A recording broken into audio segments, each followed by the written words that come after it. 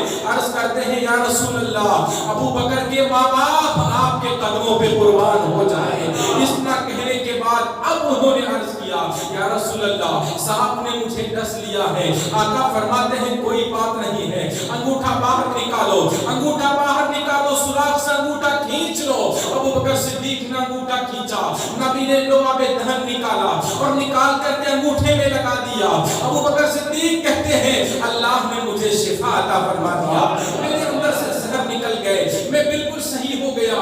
بتاؤ مسلمانوں, ایک انسان ہے جس کی تھوک میں اللہ نے اتنی برکت دی ہے کہ اگر نبی کبھی غصے سے تھوک دے انسان کا منہ جل جائے, اور وہی نبی کا تھوک مبارک ہے اگر محبت میں کھاری کنویں میں ڈال دے اللہ اس کھارا پانی کو مٹھاس میں بدل دیتا ہے.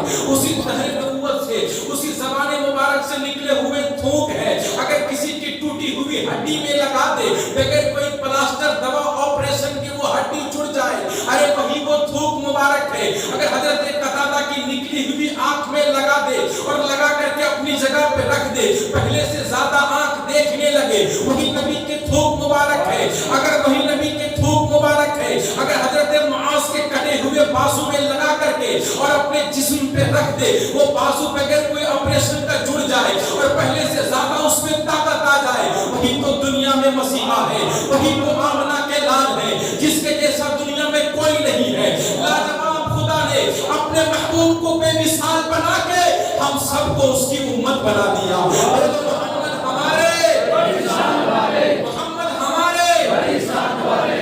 نبی نے لعاب دہن لگایا, ابو بکر صدیق کو شفا مل جاتی ہے. اب وہیں پہ 3 دن کے ایام گزارتے ہیں. اب ابو بکر صدیق عرض کرتے ہیں یا رسول اللہ مجھے پیاس لگی ہے, مجھے پانی پینا ہے. آقا فرماتے ہیں ابو بکر جاؤ اس غار کے اندر چلے جاؤ, ایک کونے میں جا کر کے پانی پی لو. ابو بکر صدیق گئے, جا کر پانی پی لیا. آئے آقا نے پوچھا ابو بکر پانی کیسا لگا؟ عرض کرتے ہیں یا رسول اللہ ابو بکر نے آج تک اتنا خوبصورت اتنا میٹھا پانی پیا ہی نہیں ہے. آقا کیا ہے؟ میرے آقا فرماتے ہیں ابو بکر وہ کوئی دنیا کا پانی نہیں, وہ جنت کا پانی تھا, وہ جنت کا پانی ہے. اب ذرا غور سے سننا, ابو بکر صدیق کی محبت دیکھو. اب تمام کافر چلتے چلتے اس غار کے پاس پہنچ گئے. اس دنیا میں سب سے کمزور اگر کوئی ہے تو وہ مکڑی کا جالا ہے. مکڑی کا جالا پھونک مارو تو ٹوٹ جائے, لیکن اللہ نے اپنے محبوب کی حفاظت اسی کمزور مکڑی کے جالے کے ذریعے کی ہے. حضرت علی کی طاقت اپنی جگہ, تمام صحابہ کرام کی قربانیاں حضور کو بچانے کے لیے اپنی جگہ, لیکن اللہ یہ دکھانا چاہتا ہے کہ دیکھو میں جب بچانے پہ آ جاؤں تو تم جسے پھونک سے اڑا دو اس کمزور مکڑی کے جالے سے میں اپنے محبوب کی حفاظت کر سکتا ہوں. اسے حفاظت کی. کافر آگے, وہ غار ایسا تھا کہ اگر اندر والے کو دیکھنا ہو تو آپ کو جھکنا پڑے گا. جب تک جھکو گے نہیں تب تک غار کے اندر والا کوئی نظر نہیں آئے گا. تمام کافر آئے, دیکھ کے چلے گئے, کوئی جھکا نہیں. جب جھکا نہیں تو پھر حضور کو دیکھا نہیں. تو یہ پتا چلا کہ حضور کو دیکھنے کے لیے اور حضور کو اپنانے کے لیے جھکنا پڑے گا. جھکو گے تو پھر آپ کو کچھ فیض ملے گا. لیکن جب کافر چڑھے, ابو بکر صدیق گھبرائے, عرض کہ یا رسول اللہ یہ لوگ آ گئے, اب کیا ہوگا؟ تو میرے آقا نے ارشاد فرمایا لا تحزن ان اللہ معنا. اے ابو بکر گھبراؤ نہیں, اللہ ہمارے ساتھ ہے. ان اللہ معی, اللہ میرے ساتھ. حضور نے نہیں فرمایا کہ صرف میرے ساتھ ہے, معنا ہم دونوں کے ساتھ ہے. ہم دونوں کے ساتھ اللہ ہے, یعنی ہم دو ہیں اور تیسرا میرا خدا ہے. وہ اس غار کی اہمیت میں بتاؤں. ایک مرتبہ ام عائشہ صدیقہ رضی اللہ تعالی عنہا بیٹھی ہے, میرے حضور ام عائشہ کے زانو مبارک پہ سر انور رکھ کے سو رہے ہیں. رات میں چاند کی چاندنی پھیلی ہے, ستارے بھی جگمگا رہے ہیں. ام عائشہ نے پوچھا کہ یا رسول اللہ آسمان میں ستارے کتنے ہیں؟ کیا ان ستاروں کے تعداد کے برابر کسی کی نیکی ہو سکتی ہے؟ میرے آقا نے فرمایا ہاں نیکی ہے. کہا کس کی؟ کہا عمر کی نیکی ہے. بولو سبحان اللہ. دنیا میں جتنے سائنس ہے مشین کے ذریعے وہ کاؤنٹنگ کرتے ہیں, مشین کے ذریعے وہ گنتی لگاتے ہیں. ان سے پوچھو کہ اتنے کم سمے میں, اما عائشہ نے پوچھا کہ کتنے تارے ہیں؟ حضور نے فرمایا کہ اس کے برابر کسی کی نیکی ہے. کہا عمر کی نیکی ہے. یعنی اتنے کم سمے میں آسمان کے تاروں کو بھی گن لیا, عمر کی نیکیوں کو بھی گن لیا. ہے دنیا میں کوئی ایسا آپ کے پاس مشین یا ایسا کوئی آلہ کہ اتنے کم سمے میں آپ گن لو؟ اور وہ بھی انسان کبھی نیکی ظاہر میں کرتا ہے, کبھی چھپ کے کرتا ہے. آپ 5 وقتہ نماز پڑھو, ہم دیکھ سکتے ہیں کہ آپ 5 وقتہ نمازی ہو, لیکن رات کے 2 بجے اٹھ کے گھر میں تہجد کی کتنی رکعت پڑھے یہ ہمیں معلوم نہیں ہے. آپ رات میں اٹھ کر کے کتنے قرآن کی تلاوت کیے یہ ہمیں معلوم نہیں ہے. آپ بند کمرے کے اندر کتنی تسبیح کیے, کتنے بار اللہ کا ذکر کیا, نبی پہ درود پڑھا, یہ مجھے معلوم نہیں ہے. کچھ عبادت ظاہری ہے, کچھ عبادت باطنی ہے, لیکن یہ ہمارے اور آپ کی نگاہوں میں پردے ہیں. یہ ہمارے لیے غیب ہو سکتے ہیں, یہ ہم نہیں جان سکتے ہیں, لیکن یہ کائنات کے مسیحا ہیں. اللہ نے ان کو اپنا محبوب بنا کر بھیجا ہے اور ساری کائنات کا علم دے کر بھیجا ہے. اور جو بندہ اعمال کرتا ہے مصطفیٰ کو اس اعمال کی بھی خبر ہے. تب تو نبی نے کہا تھا کہ عمر کی نیکیاں آسمان کے ستاروں کے برابر ہے. ہے دنیا میں کوئی ایسا انسان جو اتنے جلدی میں گنتی کر کے بتا دے؟ مگر اما عائشہ کا پوچھنے کا مقصد کچھ اور تھا. اس نے کہا یا رسول اللہ پھر میرے ابو بکر, میرے باپ ابو بکر کی نیکی کا حال کیا ہے؟ تو سن اس غار ثور کی بات کو. میرے آقا نے فرمایا اے عائشہ, عمر کی ساری زندگی کی نیکیاں ایک طرف, ابو بکر کی اس غار ثور کی نیکیاں ایک طرف. اس ایک رات کی نیکی عمر کی ساری زندگی کی نیکیوں پہ باری ہے. آپ سمجھ سکتے ہو کیسی محبت کی ہوگی, کس طرح سے حضور کا ساتھ دیا ہوگا.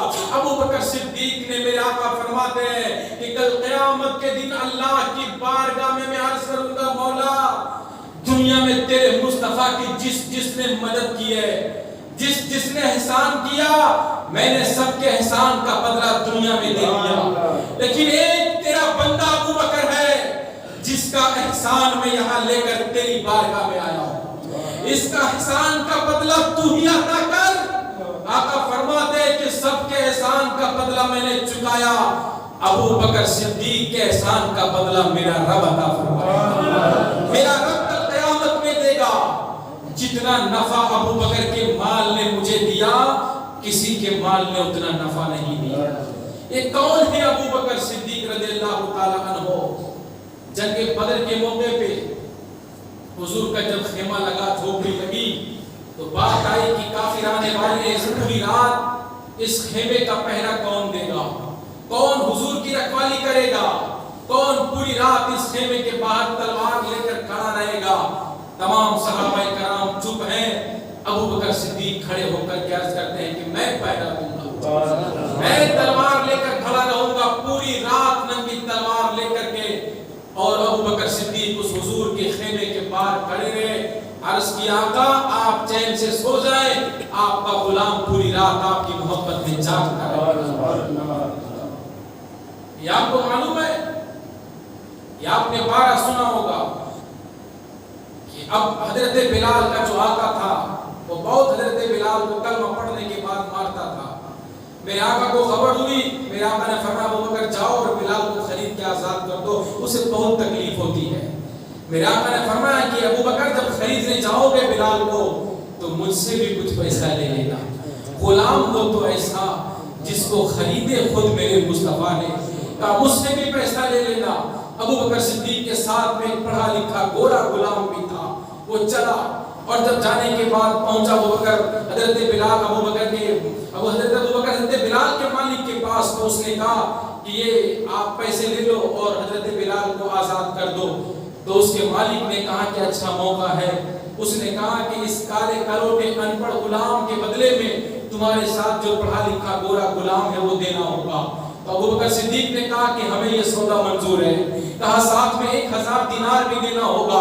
کہا ہمیں وہ سودا منظور ہے، 1000 دینار بھی دیا اور یہ پڑھا لکھا خوبصورت گورا چٹان غلام بھی دے دیا، اس کے بدلے میں کالا کروٹا غلام ان پڑھ خرید لیا۔ اور جب وہ خرید کر کے بدصورت غلام آنے لگا تو لوگوں نے کہا اور خود اس کے مالک نے کہا ابو بکر تم تو تجارت میں بہت مہارت رکھتے ہو، تم نے اب تک کبھی نقصان نہیں اٹھایا، تم نے اب تک کبھی گھاٹا نہیں اٹھایا، تم نے اس کالے کلوٹے غلام کو خرید کر کے اور اپنے خوبصورت غلام کو بیچ کر کے تم نے بہت بڑا نقصان اٹھایا ہے۔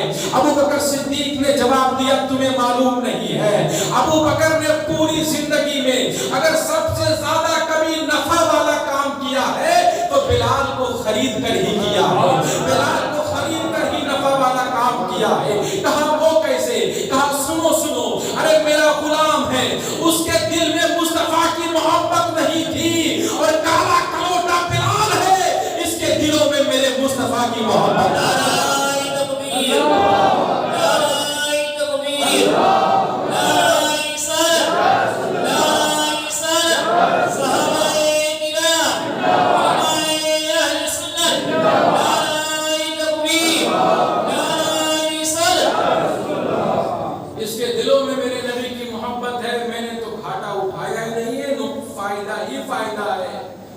ابو بکر صدیق کی زندگی کا وہ بھی واقعہ آپ نے ملاحظہ کیا ہوگا کہ جب جنگ میں جانے کی باری آئی لوگوں سے آقا نے چندہ مانگا کہ جاؤ چندہ لے کر آؤ، کل ہمیں جنگ پہ جانا ہے، سامان خریدنا ہے۔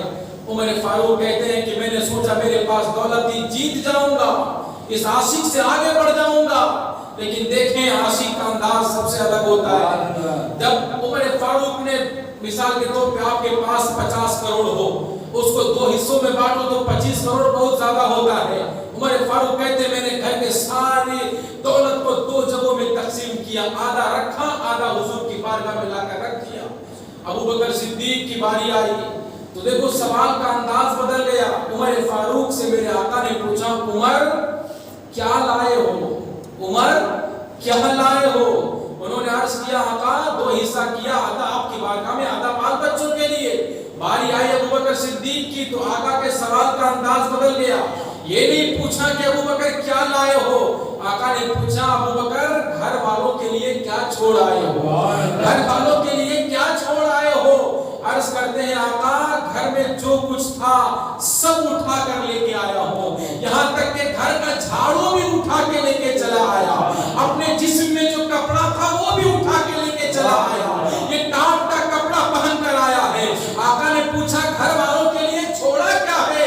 عرض کرتے ہیں آقا گھر والوں کے لیے اللہ اور اس کے رسول کو چھوڑا ہے، اللہ اس کے رسول کو گھر والوں کے لیے چھوڑا ہو۔ عمر فاروق نے کہا کہ میں پھر یہاں بھی بازی ہار گیا، میں ابو بکر صدیق سے آگے نہ بڑھ سکا، یہ آقا سے محبت ہے، بے انتہا ابو بکر صدیق آقا سے محبت کرتے ہیں۔ آپ کو معلوم ہے اتنی محبت کے باوجود ابو بکر صدیق کی زندگی کا ملاحظہ کرو، آج ہم نبی کی عظمت بیان کرتے ہیں، ہمیں کرسی ملتی ہے، ہمارے گاؤں میں کوئی بڑے عالم تشریف لائے، ہاشمی میاں، نورانی میاں، مدنی میاں، شیخ الاسلام تشریف لائے نبی کی عظمت بیان کرنے کے لیے، ہم اسے گلاب کا پھول پہناتے ہیں، ہم راستے میں گلاب کا پھول بچھا کر کے آنے والے اس عالم کا جو ہے ویلکم اور سواگت اور ان کی عزت اور ان کا ادب کرتے ہیں، ان کا سواگت کرتے ہیں۔ لیکن قربان جاؤ نبی کی عظمت پہ سب سے پہلا خطبہ جو دیا ہے اسی کا نام ابو بکر صدیق ہے۔ سب سے پہلا خطبہ اس مسجد حرام کے اندر ابو بکر صدیق نے کہا اے مکہ والو تم لوگ نبی کو نبی کیوں نہیں مانتے ہو، وہ اللہ کے نبی ہے، وہ اللہ کی طرف سب کو بلانے آئے ہیں، یہ سارے بت جو ہیں وہ جھوٹے ہیں، یہ عبادت کے قابل نہیں ہے۔ اسی ابو بکر صدیق کے خطبے میں امیر حمزہ نے ایمان لایا تھا، جب نبی کا پہلا خطبہ دیا، نبی کی عظمت کا پہلا چرچا کیا، دین اسلام کے بارے میں ابو بکر صدیق نے پہلا بیان دیا، ہماری تو عزت ہوتی ہے، ہمیں تو کرسی ملتی ہے، مگر نبی کی عظمت بیان کرنے کا صلہ کیا ملا؟ مکہ والوں نے ابو بکر صدیق کو اتنا مارا، اتنا مارا، اتنا مارا کہ زخمی سے لہو لہان ہو کر بے ہوش ہو کر گر گئے۔ مکہ والے سوچے کہ ابو بکر مر گئے، 3 دن تک ابو بکر صدیق بے ہوش رہے، 3 دن تک ہوش نہیں آیا۔ یہ حضور کی محبت میں ابو بکر صدیق نے مار کھائی ہے اسلام کا پرچار کرنے کے لیے، ابو بکر صدیق نے مار کھائی ہے نبی کی رسالت کو عام کرنے کے لیے، ابو بکر صدیق نے مار کھائی ہے دین اسلام کو آگے بڑھانے کے لیے، ابو بکر صدیق نے مار کھائی ہے نبی کی محبت میں جب مار کھائے 3 دن تک بے ہوش رہے، لوگوں نے سوچا مر گیا، اب اس کے قبیلے والے آئے اٹھا کر لے کر چلے گئے، کہا اگر یہ مر گئے تو ہم اس سے جنگ کریں گے اور اگر یہ زندہ رہ گئے تو دیکھا جائے گا۔ 3 دن کے بعد ابو بکر صدیق کو جب ہوش آتا ہے، ماں کھانا لے کر کھڑی ہے، بیٹا کھانا کھا لو، آج 3 دن ہو گئے تمہیں بھوک لگی ہوگی، مگر سن عاشق کس کو کہتے ہیں، کون لوگوں میں سب سے ممتاز ہو گئے۔ ابو بکر صدیق نے اپنی ماں سے کہا امی میں اس وقت تک کھانا نہیں کھاؤں گا جب تک مصطفیٰ کا چہرہ نہیں دیکھ لوں گا، جب تک اپنے نبی کا دیدار نہیں کر لوں گا۔ ماں پریشان ہو گئی، یہ کیسا عاشق ہے، یہ کیسا دیوانہ ہے، آج 3 دن کے بعد ہوش آیا ہے اور کیا کھانا کھائے گا۔ اس کی زبان سے پہلا جملہ نکلا وہ بھی مصطفیٰ کو دیکھنے کے بارے میں، مگر ماں کی ممتا مجبور ہو گئی، کہا بیٹا کھانا کھا لو۔ ابو بکر نے کہا میں اس وقت تک کھاؤں گا ہی نہیں جب تک کہ آقا کا دیدار نہ کر لو۔ ان لوگوں نے مجھے مارا، ہو سکتا ہو میرے آقا کو جا کر تکلیف دیا ہوگا، میرے آقا کو بھی مارا ہوگا، اس لیے میں اپنے آقا کو دیکھنا چاہتا ہوں۔ کہا مجھے پتا نہیں کہاں ہے، کہا جاؤ ام جمیل کے پاس، حضرت عمر کی بہن کے پاس، وہ جب جاتی ہے بلا کر لاتی ہے۔ اب ابو بکر نے پوچھا بتاؤ میرے آقا کہاں ہے، اشارہ کیا آپ کی امی دیکھ رہی ہے، کہا گھبراؤ نہیں بتاؤ آقا کہاں ہے۔ اب ام جمیل نے کہا حضرت ارقم کے گھر آقا تشریف فرما ہے۔ ابو بکر صدیق 3 دن کے بعد ہوش آیا، اپنی جان کی پرواہ کیے بغیر، اپنے منہ میں ایک لقمہ اتارے بغیر، پانی پیے بغیر سیدھا چل دیے، آنکھوں میں آنسو ہے، جسم میں خون پڑے ہوئے ہیں۔ ابو بکر صدیق جاتے ہیں، حضرت زید ابن ارقم کے گھر میں گئے، میرے آقا فرماتے ہیں زید دروازہ کھولو، عاشق کی خوشبو آ رہی ہے، عاشق کی خوشبو آ رہی ہے۔ جب دروازہ کھول دیا جاتا ہے ابو بکر صدیق آ گئے۔ اب جو ہی میرے ابو بکر نے آقا کے چہرے کو دیکھا، ایک عاشق کی طرف کی کیفیت کیا ہوگی یہ اندازہ آپ لگا سکتے ہو۔ آگے میرے آقا بڑھے، ابو بکر صدیق کو گلے سے لگا کر چمٹا لیا، ابو بکر کی آنکھیں بھر آتی ہیں، وہ رونے لگتے ہیں۔ میرے آقا نے پوچھا ابو بکر یہ تیری حالت کیا ہو گئی؟ عرض کرتے ہیں آقا آپ سلامت ہو مجھے کوئی غم نہیں ہے، آپ سلامت ہے مجھے کوئی پرواہ نہیں ہے۔ ان کافروں نے آپ کو تو کوئی تکلیف نہیں دیا، انہوں نے آپ کو تو ستایا نہیں ہے۔ اللہ اللہ، یہ ہے ابو بکر کی محبت میرے آقا سے۔ تب تو میرے آقا فرماتے ہیں کل میدان محشر میں ندا ہوگی، اے ابو بکر اٹھو کھڑے ہو جاؤ، جنت میں چلے جاؤ۔ پھر دوسری آواز آئے گی جتنے لوگ ابو بکر سے محبت کرنے والے ہیں سب جنت میں چلے جاؤ۔ ابو بکر صدیق یہ کوئی عام انسان کا نام نہیں ہے۔ آج ہم ابو بکر صدیق کی محفل سجائے بیٹھے ہیں، ان کا ذکر ہو رہا ہے، ان کی تعریف ہو رہی ہے۔ رب کعبہ کی قسم میرے حضور کی روح کو خوشی ہوتی ہوگی، میرے حضور خوش ہوتے ہوں گے ان عاشقوں سے کہ یہ عاشق بغیر دیکھے میرے عاشق کا ذکر سننے کے لیے بیٹھے ہیں، بغیر دیکھے عاشق کے ذکر میں بیٹھے ہیں۔ یہ کون ہے ابو بکر صدیق؟ میرے آقا فرماتے عمر کی ساری نیکیاں اسے کار کے برابر ہے۔ اب بتاؤ ایک رات میں حضور نے ابو بکر صدیق کی اتنی بڑی فضیلت بتائی، تو آج 1400 سال سے زیادہ زمانہ بیت گیا، ابو بکر صدیق آقا کے پہلو میں سوئے ہیں۔ ان کی عزت اور ان کے مرتبے کا حال کیا ہوگا؟ ابو بکر صدیق کا ایمان دیکھو، لوگ کہتے ہیں کہ آقا مر کے مٹی میں مل گئے، اس سے کیوں مانگتے ہو؟ مانگو مت۔ 30 مہینہ 2.5 سال کے بعد ابو بکر صدیق کے جب وصال کا وقت آیا، ابو بکر صدیق نے حضرت علی سے فرمایا کہ ادھر آؤ، میرا جب انتقال ہو جائے تو میری لاش کو کفنانے کے بعد حضور صلی اللہ علیہ وسلم کے حجرے کے سامنے رکھ دینا۔ اس وقت یہ مسجد نبوی ابھی بنی ہے، اس وقت ہم عائشہ کا وہ حجرہ، وہ گھر، وہ جھونپڑی کا، اس میں تالا مار کے رکھتے تھے، اور جب کوئی جانے والا ہوتا تو دروازہ کھلتا، تالا لگا ہے۔ ابو بکر صدیق نے حضرت علی سے کہا میرا وصال ہو جائے، مجھے نہلا کے کفنا کے حضور صلی اللہ علیہ وسلم کے اس بند دروازے کے سامنے رکھ دینا اور رکھ کر کہنا کہ آپ کا یار آپ کے ساتھ بغل میں دفن ہونا چاہتا ہے، اندر سے آواز آئے تو دفن کر دینا، دروازہ نہ کھلے تو جا کر عام جنت البقیع میں مجھے دفن کرانا۔ یہ عاشق ہے، ان کا عقیدہ دیکھو، 30 مہینے حضور کے وصال کے ہو گئے، 2.5 سال ہو گئے، بتاؤ 3-4 دن میں ہڈیاں گل جاتی ہے، جسم سڑ جاتا ہے۔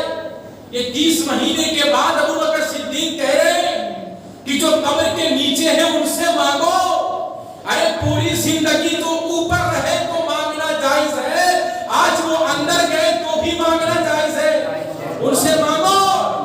ابو بکر صدیق نے علی سے کہا یہ جملہ تاریخ میں موجود ہے، نبی کی عظمت کے انکار کرنے والوں سنو اور نبی کو مردہ کہنے والوں اور لکھنے والوں سنو۔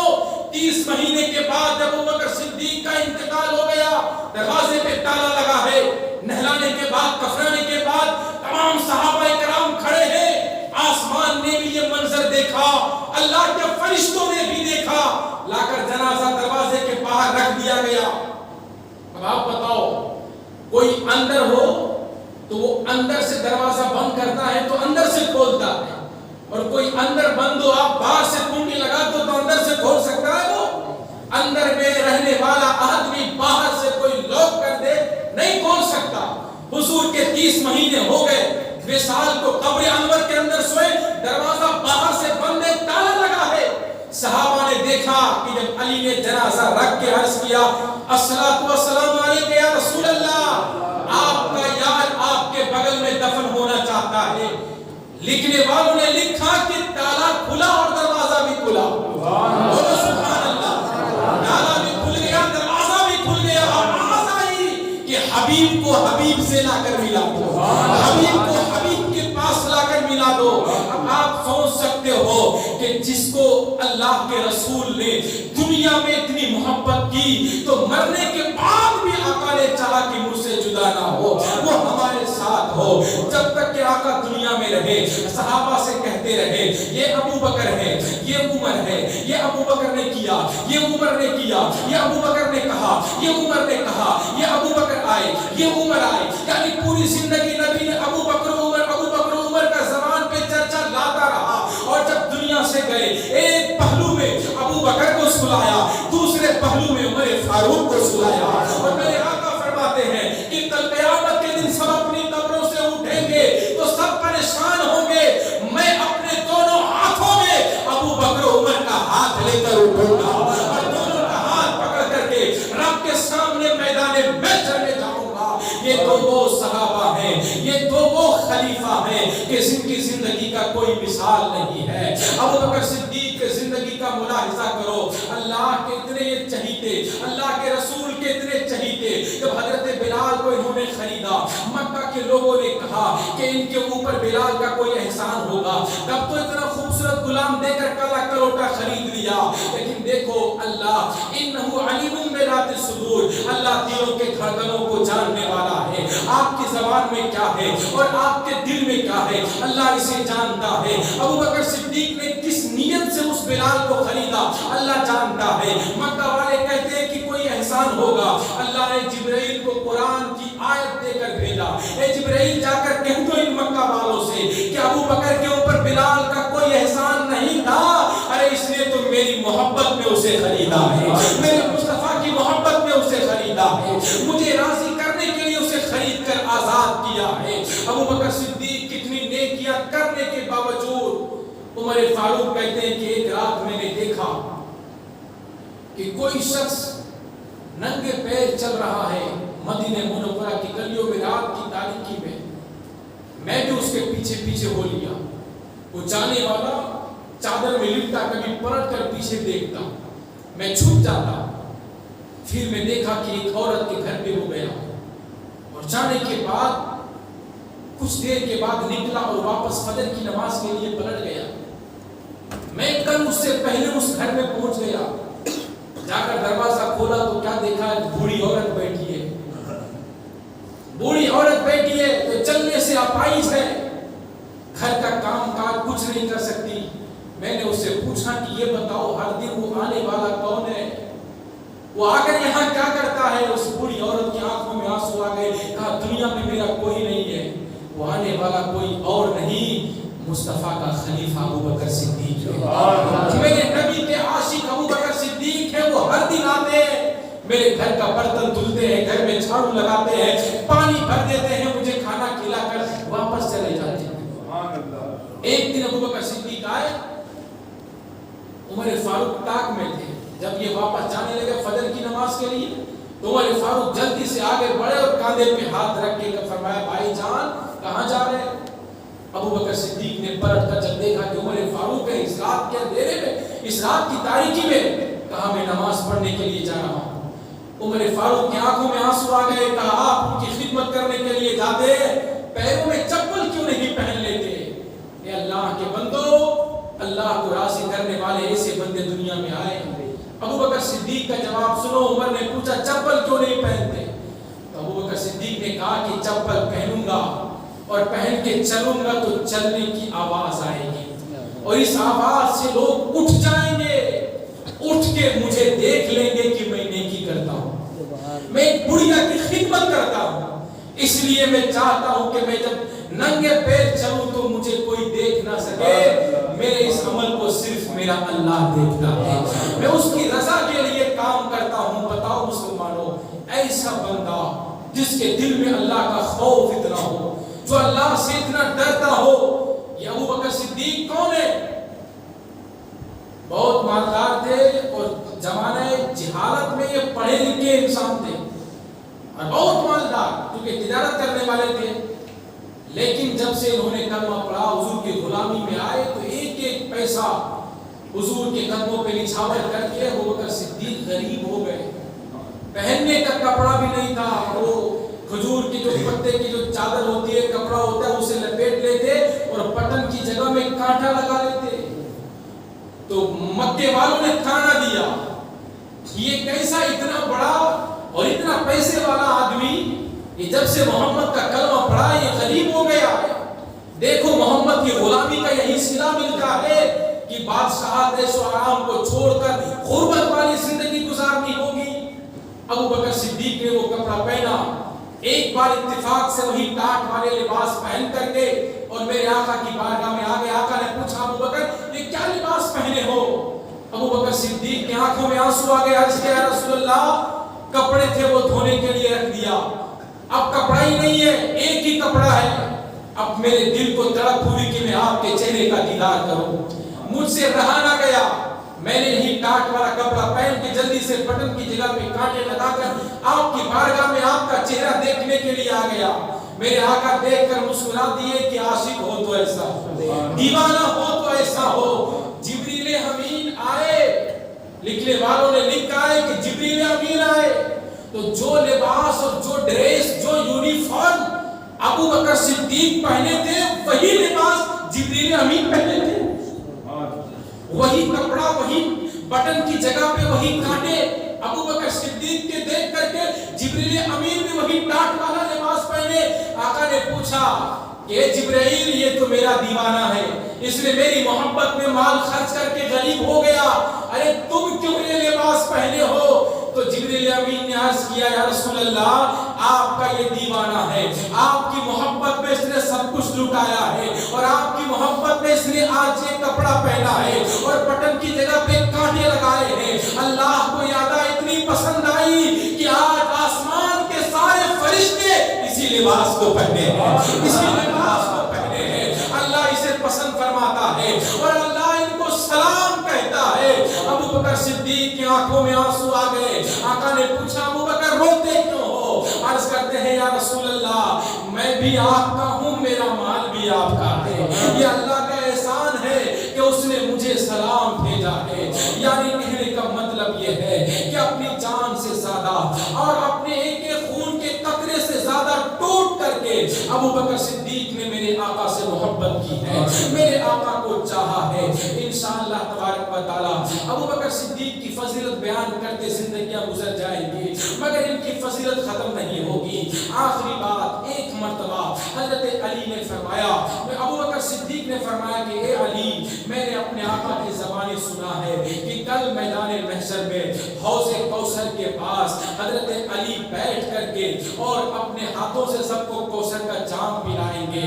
جب اتنا ابو بکر صدیق نے کہا کہ کل قیامت کے دن حوض کوثر میں آپ بیٹھ کر کے سب کو جام پلائیں گے، تو حضرت علی نے مسکرا کے کہا کہ آپ نے آقا سے یہ کہتے ہوئے سنا اور میں نے یہ کہتے ہوئے سنا کہ علی پلانا اسی کو جو ہوگا ابو بکر صدیق کا، اسی کو پلانا جس کے دل میں ابو بکر کی محبت ہوگی۔ لوگ کہتے ہیں کہ ابو بکر صدیق نے خلافت کو چھین کر کے اور حضرت علی کا حق چھینا ہے۔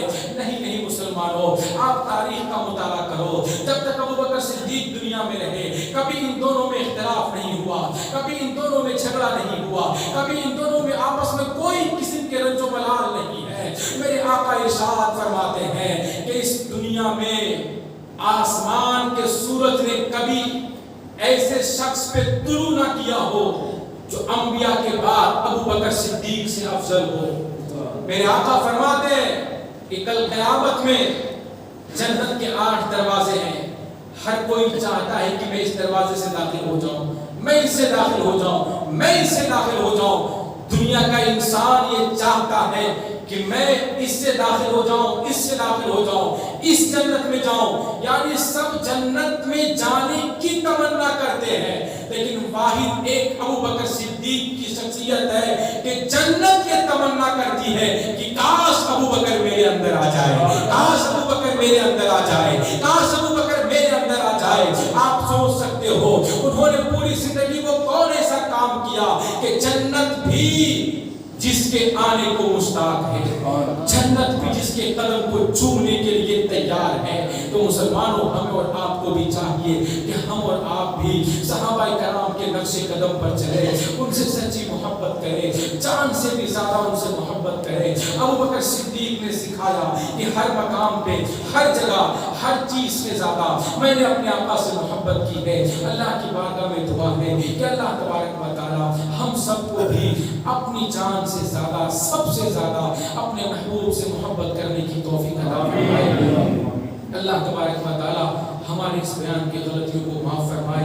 کسی بھی بات سے غلطیاں ہوئی ہو استغفر اللہ ربی من کل ذنب و اتوب الیہ۔ یا حسین ابن علی کہتے رہے سارے غلام، سب غلام آپ کو سلام، آپ کو سلام، آپ کو سلام۔ یا حسین، یا حسین ابن علی کہتے رہے سارے غلام، سب غلام آپ کو سلام، آپ کو سلام، آپ کو سلام۔ تیر لگانے میں اصغر کو پھول سا چہرہ مرجھایا، دیگر بالوں بچے کو گود میں لے کے فرمایا، حوض کوثر، حوض کوثر کا پی لینا جا، آپ کو سلام، آپ کو سلام، آپ کو سلام۔ یا حسین، یا حسین ابن علی کہتے رہے سارے غلام، سب غلام آپ کو سلام، آپ کو سلام، آپ کو سلام۔ صبر کے آگے صبر کراتا،